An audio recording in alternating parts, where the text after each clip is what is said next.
Now back to Johnny Radio's Happy Hour. Kick it over here. Kick it. On Sports 56 and 87.7 FM.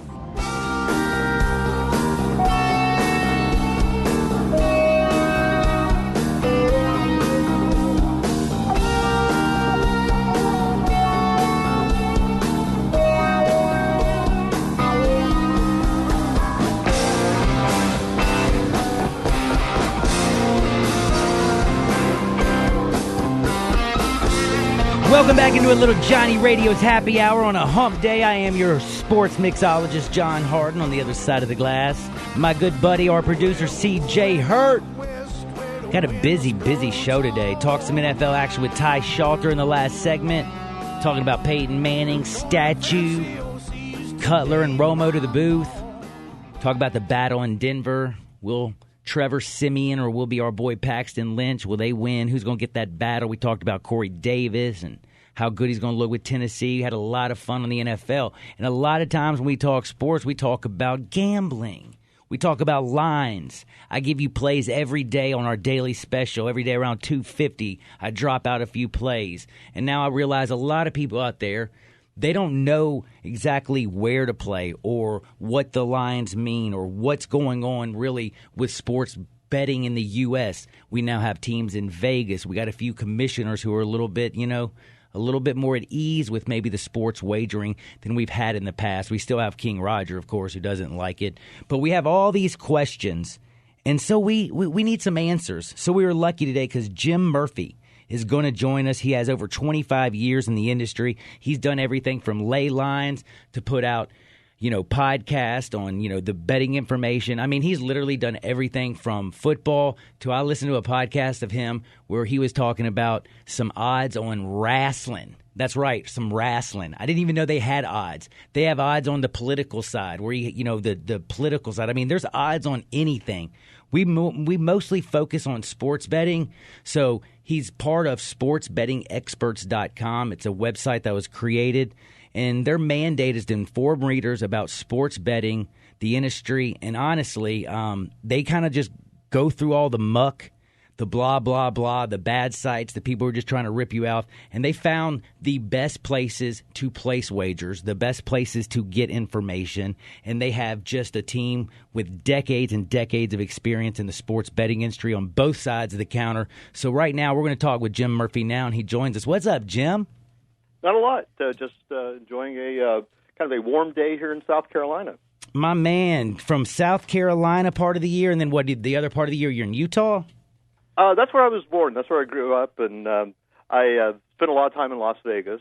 And obviously, I got married recently, and I didn't think that a life in Las Vegas was really conducive to marital bliss. So I kind of relocated, and now I'm in South Carolina. I kind of like that. That makes a whole lot of sense. Well, we need to talk a little bit about gambling and betting and just a whole lot of things. Like right now, I want to talk to you about first, just about, your sports betting website. I went through and checked that bad boy out. I love the way it's designed. I think it's very simple to navigate. It doesn't have a bunch of pop-ups trying to sell you just this or that or advertisement. I mean, this is straight up 100% dedicated to sports betting, and it gives you everything on strategy to actually where to place a bet and what you see going on in the future. So tell me of this. How long have you been with this website, and kind of give me your pitch on it right now, actually. Well, the pitch on it is I'd actually kind of retired from the sports betting business when I moved back. I was doing a lot of freelance writing about the tech industry and things like that. And they kind of made me a deal where, I could write about pretty much anything, set odds on everything from reality TV to I just set odds on the Cannes Film Festival, the film that'll win the Palme d'Or, which is like the best film at the festival. And one of the things I insisted on was kind of creative control. I wasn't going to be involved with anything that was promoting bad sites, and I'm kind of at the point I just really don't need it anymore. Mm-hmm. But they offered me a chance to, the sports betting business is kind of a grind, and I was in the handicapping business for a while. And I did a radio show, a nightly radio show for 3 years, and it's kind of a grind. And so I just kind of figured there was easier ways to make money doing other things, but they kind of brought me back into the game. And I just told them, look, I'm not going to, I'm not going to sell BS in this. So if you want to sell a book that may give you a high revenue percentage, but they're not good with the players, I'm not your guy. But I kind of have veto power over the site. I review all the reviews of the books I wrote. They're really on the up and up, and they kind of allow me to write about all sorts of unique things. And we're going to be setting up something where if you have questions or anything, that you can drop me an email, and I'll probably write an article about it. That's kind of the way I react to things. I'll probably go to write you 15 paragraphs when you probably just want one. But it's just really a good site. It's a fresh concept. The people that are behind it are they pay me on time, which hasn't always been the case with people I've been involved with in the sports betting business before.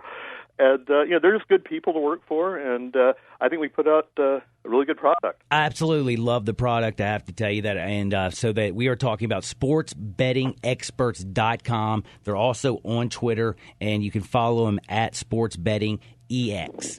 And I'll tell you one thing, like I said, you went through it. They have, the mobile sites, you have sports, you got reviews, there's tips, there's news, there's media clips. You rank all the top sports books, not just in the States, but for Canada.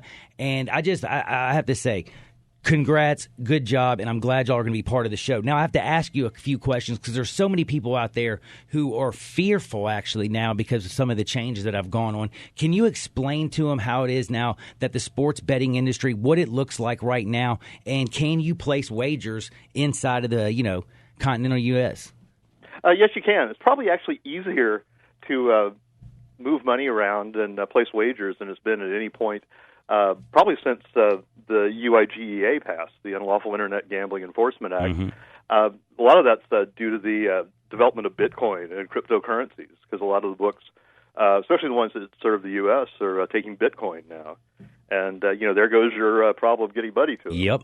And the nice thing for U.S. players is a lot of the marginal books didn't survive the UIGEA. So only the top quality sites. Exactly, and the tough market environment, it kind of ran off all the bad people, and there's not a lot of sites now that deal to U.S. customers that I have any concern about people getting their money taken. I think they're all trying to do their level best to run a good sports book. Have to say I love it. We're talking with Jim Murphy, and Jim, and a couple other things. Right now, we got teams now. We have a. This is just crazy to think about it. We have a hockey team in Vegas, and now there's a actual football team that's going to be playing now in Vegas. Vegas was so taboo. Like down the road, where is the sports betting? Are we going to eventually be able to down in in England, go down the hall, just go to OTB and place a bet? I doubt it. I seriously doubt it anytime soon. I've kind of gone. That's one of the reasons I got out of the business. I was just really disillusioned with the state of the sports betting business in the U.S. And when I moved to Las Vegas, probably about a decade ago, I was really optimistic that we'd within the next few years we'd see a lot of major changes in the regulatory environment, and they didn't happen. And a lot of the problem is that Las Vegas, pretty much in a big picture, wants to get out of the gambling business. They want to be nightclubs and restaurants. Because obviously they don't have the downside risk with when you're running a nightclub for a bunch of Jersey Shore rejects. Yeah, and so they want to get out of the business. And the Nevada Gaming Commission's at a point now where they're existing to serve the best interests of the big legacy casino companies. Your MGMs, your Caesars, and Boyd Gaming, and whatever. And any type of innovation that threatens the big monoliths, they just kind of make it illegal.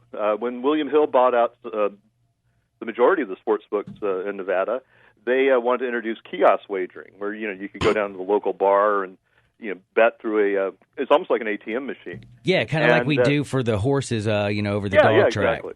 Exactly. And they had it open for one season. It was in one. It was in a chain of bars in Las Vegas. Probably about 20 places, so they had a little bit of distribution. And they brought in $100,000 or so in revenue for the year, which is just, it's like spare change in the couch. And Stations Casinos and a couple other companies lobbied behind the scenes, and the next year, kiosk wagering was illegal. very mysteriously. Makes sense, though.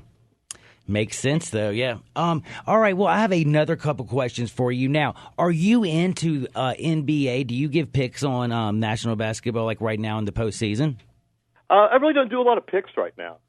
You're more of actually reviewing the sites and just kind of wagering through the muck. Yeah, I do that, and I set odds. I write a lot about odds making. It's kind of two different processes. It's kind of you wear one hat as a handicapper and another hat as an odds maker, and I've done a lot of that. Which hat do you like? Like setting odds. Like right now, this is what I was trying to also figure out. So we know the sports world a little bit better, but we just had a presidential election, and y'all set odds on that. You said odds for WrestleMania and stuff. Mm-hmm. Like, what is it like? Do you like doing futures, and how is it that you come about setting these odds? It's a pretty simple process, and it's really not much different than setting a line on a sporting event, a boxing match or a baseball game. You just come up with probabilities, for any scenario. And once you come up with probabilities, which you do through research and statistical analysis, you convert those probabilities into money lines, and there you go. You have betting odds. And right now, I'm doing some over/under numbers for the 2017 hurricane season, and it's the same thing. There's tons of races. Yeah, did you say hurricane season? Exactly. Yeah. Shelby County. This is part of my research today. Shelby County has only had 25 hurricanes recorded within 100 miles since 1930.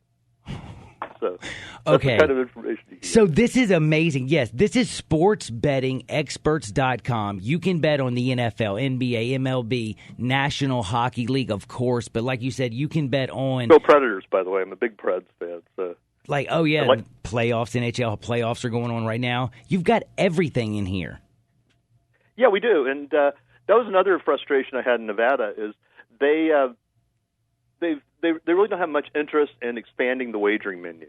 When Cantor Gaming, which was a gaming arm of Cantor Fitzgerald, they moved into the state to run some sports books. They wanted to legalize financial betting, so you could bet on the daily stock market or performance of individual stocks. And that never happened. And so, it's like there's all these really creative innovations going on around the world, and the state of Nevada doesn't want any part of it. I just saw this because I'm also on your Twitter feed and checking out the sports betting Twitter feed. Like, there were Star Wars odds, and I know that people around here, that's crazy something. You got the latest betting odds on who's a favorite to die in Star Wars, The Last Jedi and stuff. There's everything. So whatever you're into, you can actually place a wager on. Yeah, and they in Europe they're really big on political wagering. There's of course the election coming up in England, the UK, and there's just a ridiculous amount of odds on the parliamentary elections and the prime minister who'll be the prime minister after the elections. And okay, I just got my TV shows. I just got my mind blown. Okay, so you can also bet on Survivor. I see. The TV show? Yeah, Survivor. Uh-huh. It was kind of a big deal back in what we call the day, before the UIGEA. Pretty much every sports book had odds on Survivor was a big one. American Idol was a big one. And it's like anything else. It's a competition. It's like setting odds for the Kentucky Derby. Okay, so basically, explain the odds. So, if it's 5-2, those are the odds or whatever, or 4-1. Explain out how these odds are set, and kind of tell them how the money increments work, if you could, for them, Jim. Sure. Well, the money lines, it's kind of like the U.S. kind of does what they do with the metric system. The rest of the world hates the money line, but the U.S. U.S. sports bettors are raised with the money line, and I think that'll always be the case. Around the world, your fractional odds, your 5-1, your 1-2 or whatever, they're kind of the most popular. Decimal odds are probably second, and we're really the only country, and to some extent Canada, that does the money line odds. And basically, what it is just kind of a monetary representation of the fractional odds. So, for example, if you wanted to bet on an NFL football game, you have to lay 11-10 at most reputable sports books. That's just minus 110. It's just a little juice? Yeah, just a little juice. And basically what it is a favorite, you have to lay a certain amount to win $100 is probably a good way to think about it. Say you're betting on a favorite in a boxing match. He might be a minus 300 favorite, So you're basically laying $300 to win $100. And say the comeback then would be $250 on the other side. You're betting $100 to win $250 on the other underdog. Yeah, and once you start doing it for a while, it kind of makes sense, and you can kind of go back and forth between all the different odds instinctively. But it is kind of confusing at first, and of course we're the only people in the world that do it like this. It really is. So we do have now a way to fix that, because your site has everything you could ever want to know. That's sportsbettingexperts.com. This is my good buddy now, Jim Murphy. We're going to have to do this again, my man. Go ahead and do me a favor. Tell them where you're at on Twitter, where they can find your work online and all that stuff. And what are you working on next? I'm writing about hurricanes. That is awesome. It's Hurricane Emergency Preparedness Week, which I didn't really know until the powers that be told me. I'm studying odds on hurricanes. I'm right about it. It's kind of fun. Anytime I see anything in the news that interests me, I'll set odds on it. The people that run the site are great, and I kind of have free reign to do whatever I want as far as what type of odds. And the best place on Twitter is to follow the Sports Betting EX Twitter feed. If you have any questions for me, you can just email me through the site, and I'll try to answer them. And I all the informational stuff at the site I personally wrote. It's not like boilerplate they got from some third world country freelance. It's all stuff I wrote. So. I tried to make it pretty good. I will say one thing. You having to write all this stuff, there's such a plethora of information. How many years have you been working on this site? The site, probably about a year or so I've been involved with it. Wow. As far as the design elements, they've been working on it for a while. They had a first version of it that really wasn't anything special. But, I think the current design's great. The thing is, there's a lot of sites like this that exist basically because it's a good business. It's a good revenue stream to get affiliate fees from sports books. But, you could ask me a question about anything involving the sports betting business, and I'll try to give you a coherent answer. And there aren't a lot of sites around where people could do that. So, we actually have legitimate expertise behind all this. And unfortunately, that's a rarity in this business sometimes. Well, it really is, and I'm very glad to give out to our audience. It's sportsbettingexperts.com. On Twitter, it's at sportsbettingex, capital E, little X. And that is my man, Jim Murphy. He wrote almost everything on it. It's the easiest site I've ever navigated. They've got a mobile site as well, and it does everything from sports to entertainment to politics to business to hurricanes and more. So check it out, sportsbettingexpert.com, and check out my man, Jim Murphy. Hey, bro, I really appreciate you joining me. We'll have to do it again, and have a great hump day. Okay, yeah, I will. I'm actually be in Memphis later this summer, so if that actually works out, I'll get in touch, and maybe I can come in and do some live radio. Absolutely. We'll set that up and do it down the road. Jim, be good, brother. Okay, that'd be killer. Okay, you too, man. Enjoy the conversation. I will, man. Take care. That was Jim, and man, sportsbettingexperts.com is a fun website. I'm serious. Go check it out. I think you're going to love it. I'm also going to give some plays later on today. We got day baseball going on. We got Sherry's Berries, gift codes we're giving away at 2 o'clock. It's a busy, busy show, so don't touch that dial. Johnny Radio's Happy Hour in full effect on a hump day. This is Real Sports, Sports 56 and 87.7 FM. Greg Gaston. He hates NBA officials almost as much as he loves Paul McCartney. Eli Savoy. This guy's never eaten a grilled cheese or PB&J. What? Un-American. Sports 56 Middays presented by FedEx. Weekdays from 10 till 1, only here on Sports 56 and 87.7 FM.